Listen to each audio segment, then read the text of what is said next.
Assalamualaikum warahmatullahi wabarakatuh. Hai guys, saya di sini dan teman-teman saya di sana akan menjelaskan mengenai salah satu bab dari mata kuliah pemrograman dasar, yaitu bab rekursi.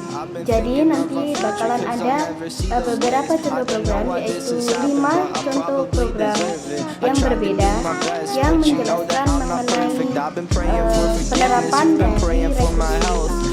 Jadi teman-teman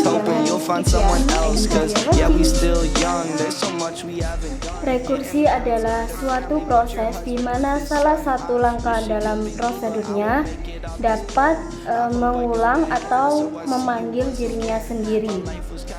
Prosedur yang melakukan rekursi disebut dengan rekursif. Lalu dalam sebuah fungsi rekursif, pemanggilan akan terus dilakukan secara berulang kali, secara terus-menerus.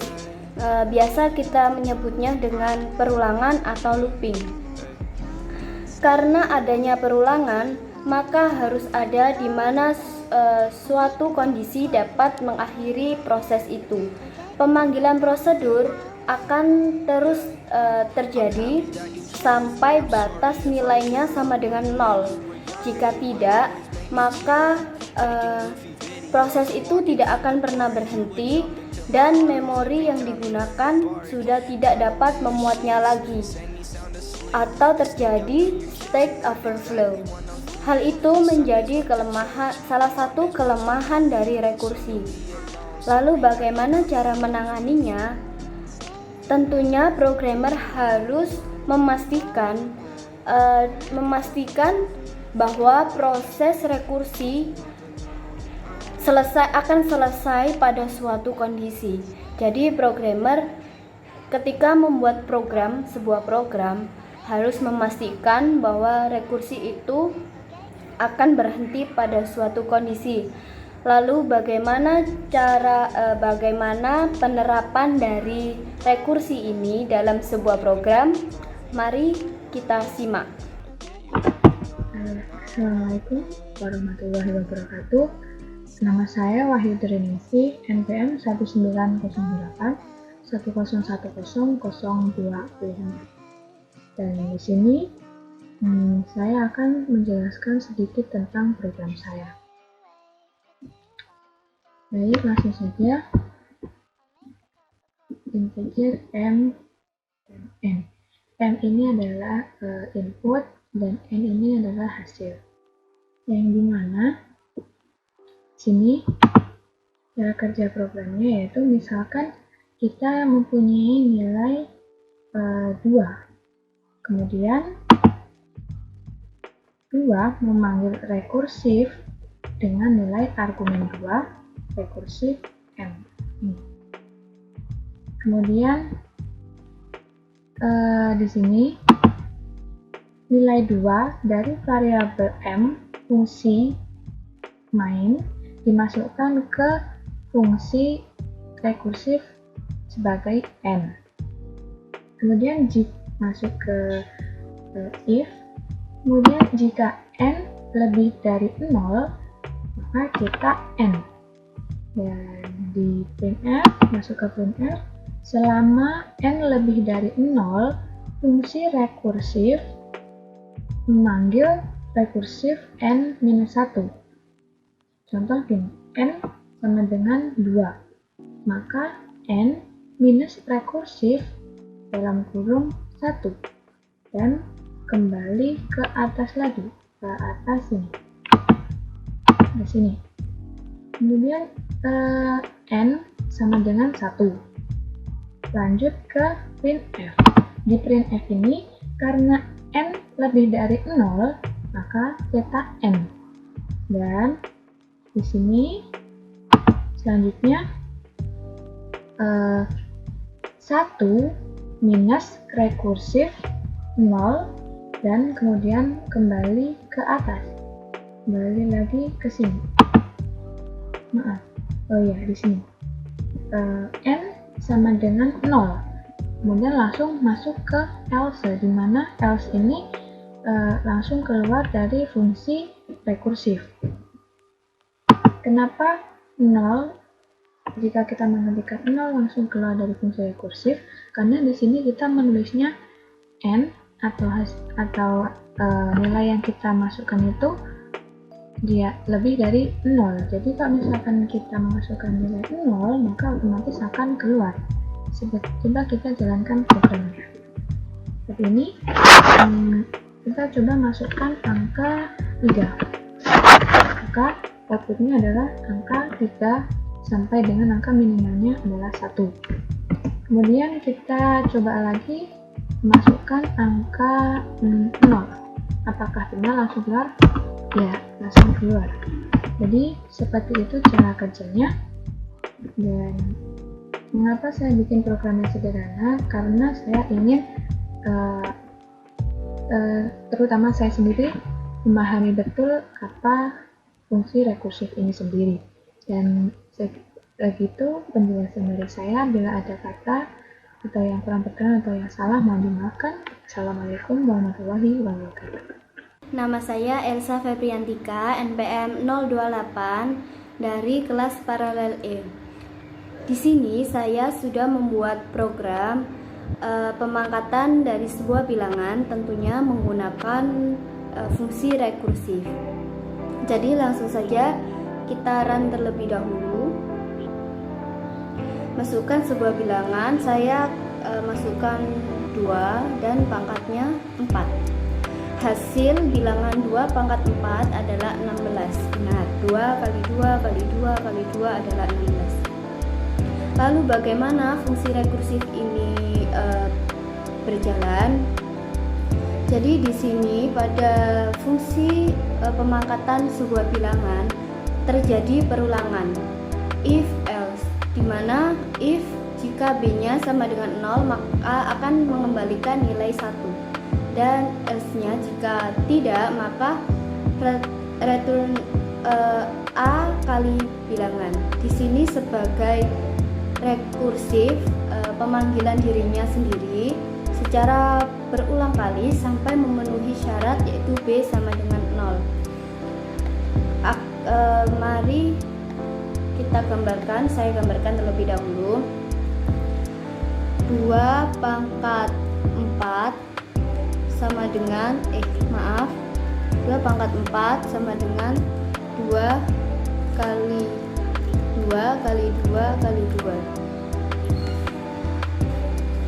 Di sini sudah terjadi perulangan, yaitu perkalian 2 kali 2 kali 2 kali 2 sampai 4. Lalu kita hitung perkalian yang ada di belakang terlebih dahulu. Jadi 2 kali 2 adalah 4. 4 dikalikan 2 menjadi 8. 8 dikalikan 2 menjadi 16. 2 pangkat 4 tadi 16. Bagaimana bisa ini dikatakan sebagai rekursif? Hasil dari 2 kali 2 yang kita kalikan tadi, yang pertama ini itu menjadi itu akan dikembalikan lagi ke fungsi yang sebelumnya. Jadi 2 kali 2 kan hasilnya 4. 4 akan direturnkan kembali ke fungsi yang sebelumnya. Itu jalannya rekursif yang ini. Lalu bagaimana kok bisa variabel b-nya menjadi b-1? Itu dikarenakan kita buat lagi gini supaya rapi. 2 kali 2 kali 2 kali 2.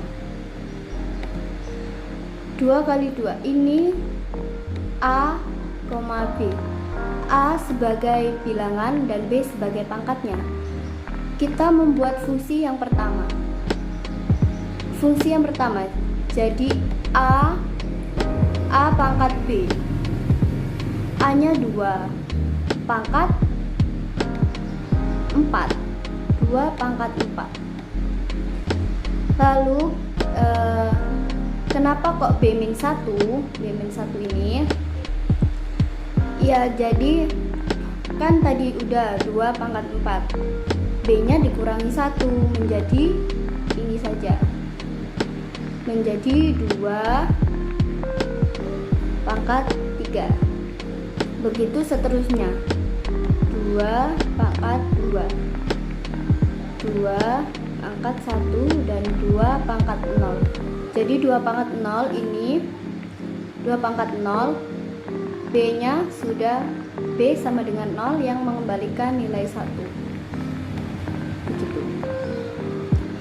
Jadi begitu fungsi rekursif telah dijalankan, dan nantinya pada fungsi main akan seperti biasa, akan dieksekusi programnya. Di sini jika B-nya, jika pangkatnya kurang dari 0, maka hasilnya akan dihitung 1 per hasil, akan dikembalikan ke fungsi yang ubah pangkat, menjadi mengubah nilai negatif menjadi positif. Sekian penjelasan dari saya, semoga bermanfaat. Perkenalkan, nama saya Eriansyah Yusuf Zandana, NPM 1908 1010 060. Ya, di sini saya akan menjelaskan program tentang SN atau yang biasa kita jumpai, yang kita sebut jumlah dari suatu deret. Itu programnya seperti ini. Kita akan menghitung SN dari bilangan pangkat 3.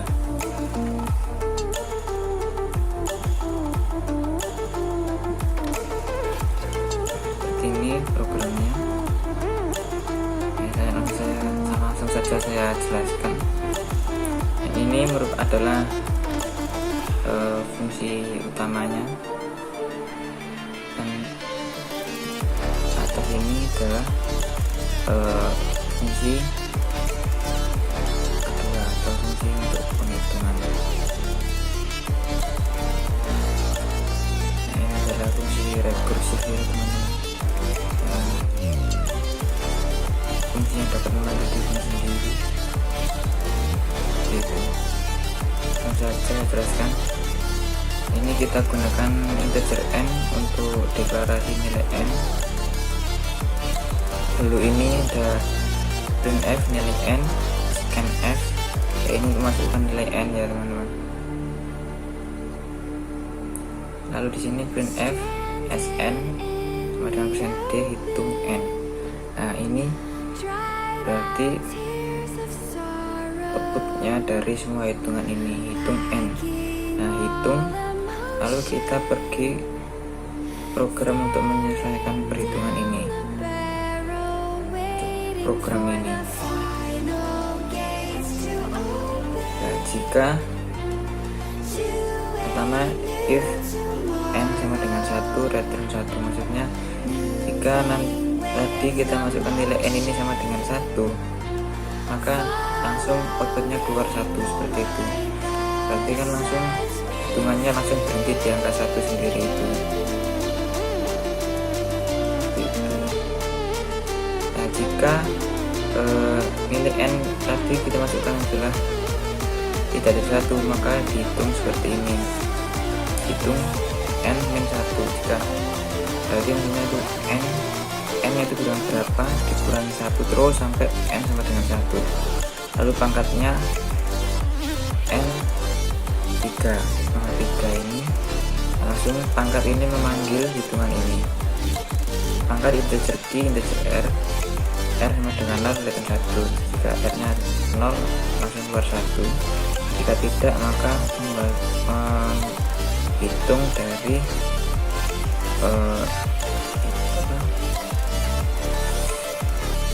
perintah ini. Langsung kita coba saja teman-teman. Nilai n, jadi kita pakai 1 keluar 1 seperti itu.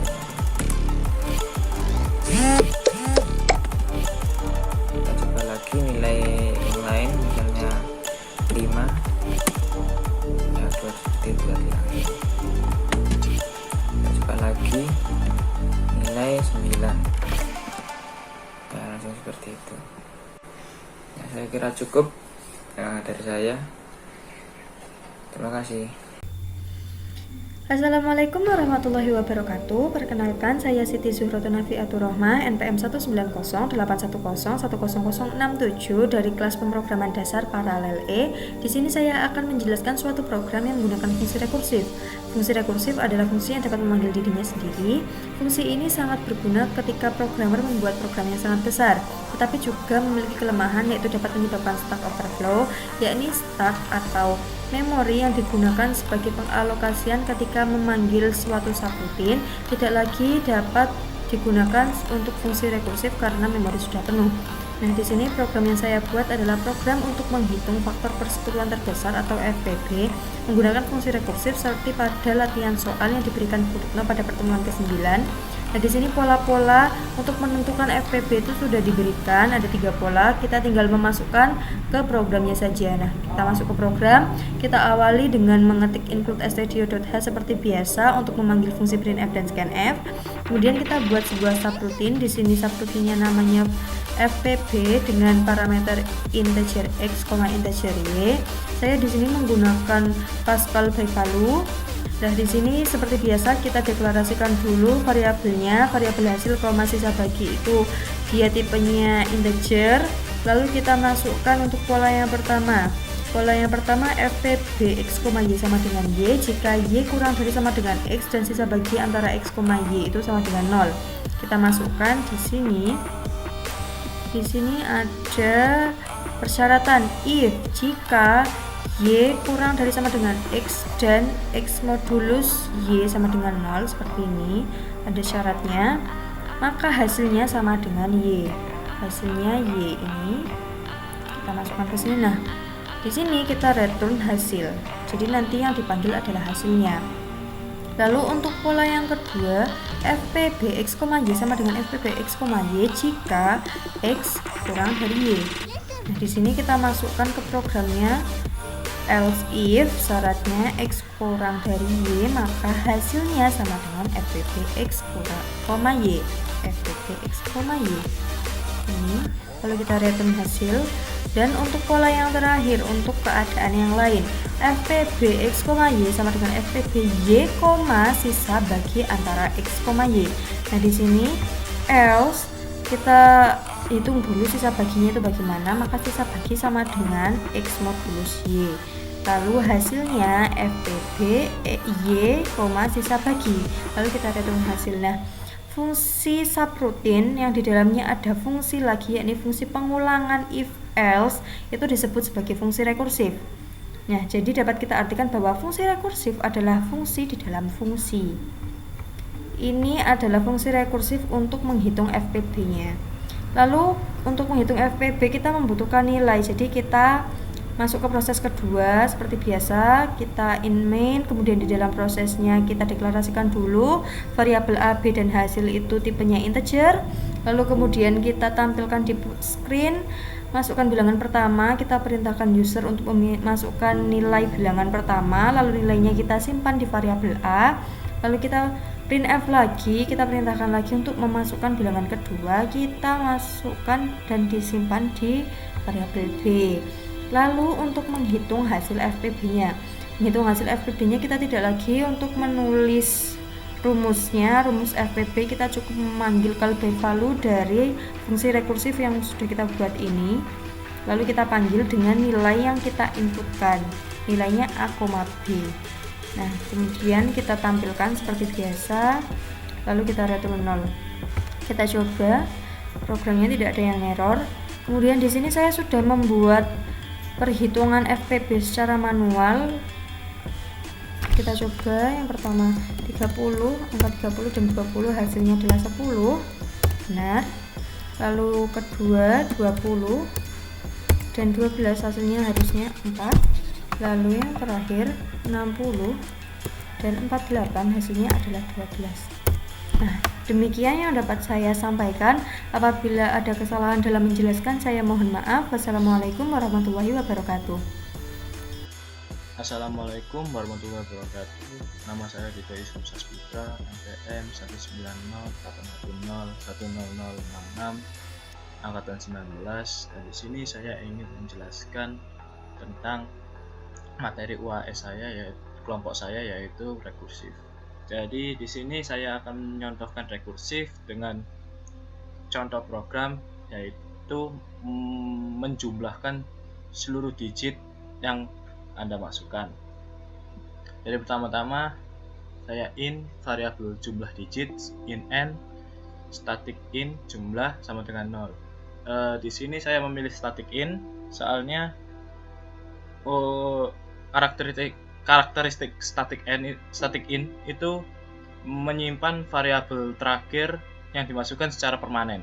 Jadi seperti contoh di sini saya memasukkan jumlah sama dengan 0. Jadi jumlah akan tetap 0 hingga saya memasukkan jumlah yang lain.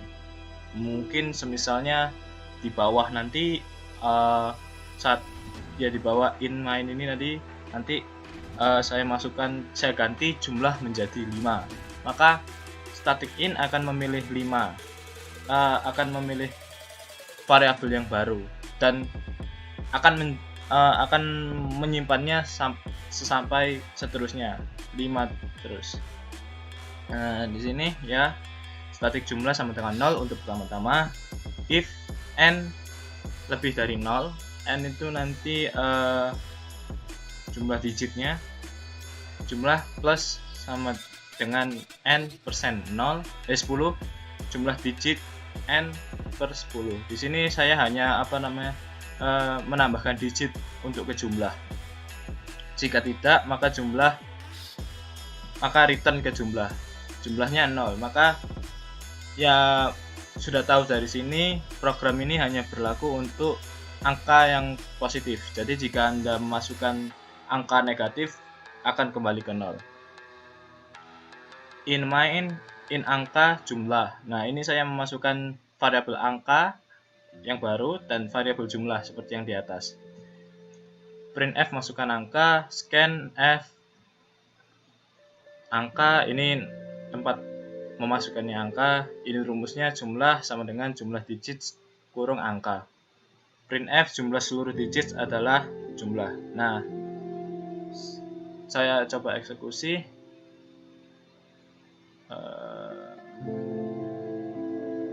Jadi ini outputnya, saya masukkan angka seperti 7, 8, 9, 5, 6. Nah, jadi jumlah seluruh digit adalah 35, seperti 7 tambah 8 adalah 15, 9 tambah 6 adalah 15, tambah 5, 35. Ya, sekian dari saya. Assalamualaikum warahmatullahi wabarakatuh.